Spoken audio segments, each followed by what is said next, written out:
And then I also want to ask you about the story of the year, which is what Shohei Ohtani is putting together, because Wow. you were a member of the Padres organization not long ago, and they were in the running for him, and they're probably watching him now, being like, "Damn, is there something Well, else we could have said to him?" yeah, they might get him next year. You don't know. True, I mean, it's true. yeah, yeah. So I was lucky enough. I was the bench coach with San Diego, and we brought a bunch of people up to LA. I believe the groups he's with the CAA. So we had a meeting at their offices, and I went as one of the coaches in there. I've never, I watched videos on him hitting. I watched videos on him pitching. And when I watched videos on him hitting, I'm like, over in Japan, I'm thinking, okay, he's a good hitter. I didn't see what I'm seeing now, or what we're all seeing now for the last 6 years.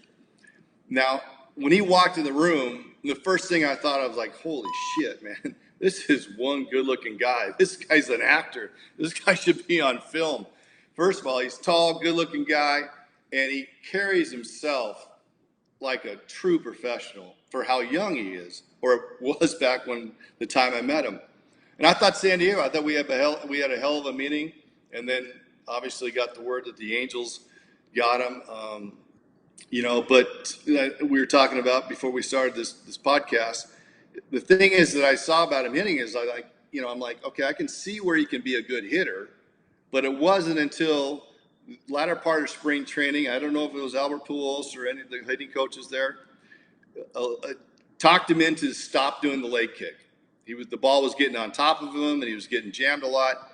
He stopped doing the leg kick, and now you're seeing what you're doing right now. It's just like, it's incredible. We've never seen anything like this. It's like he hasn't lost anything pitching wise.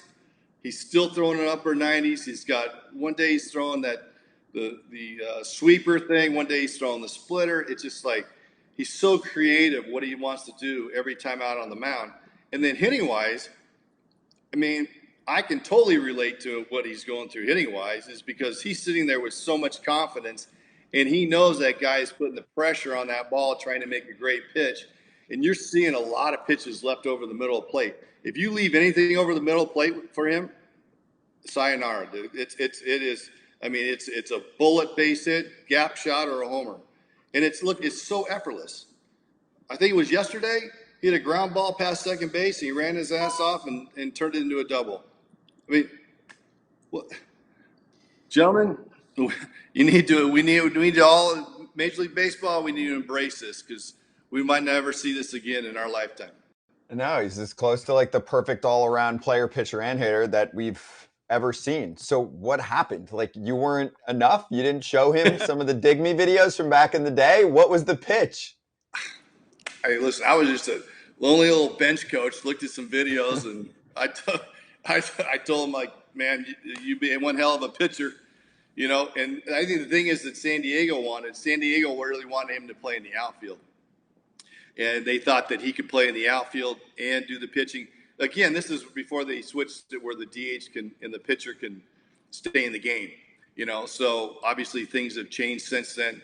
But I don't know. I don't know if we've ever really heard the real reason why he elected the Angels. I would assume he wanted to play with, at the time, the greatest player in the game was Mike Trout. So, and he wants to win there with Mike Trout, and I mean, they got a nice team, but unfortunately, Mike Trout's hurt again, and hopefully, they can get something done for him and try to keep him here in Anaheim.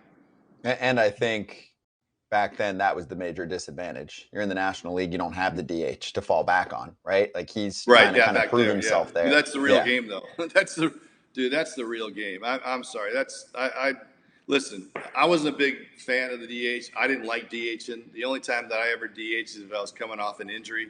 Tony might DH me for a game to get in the swing of things, hitting wise.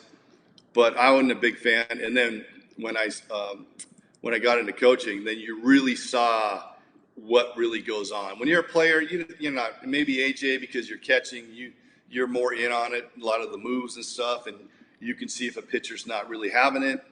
But as far as position player, I'm concentrating on what I can do defensively, offensively. And then when I was coaching, man, that's when I really opened my eyes up, and you really can see the things that that really go behind the scenes that when you're a player, you're not in tune to.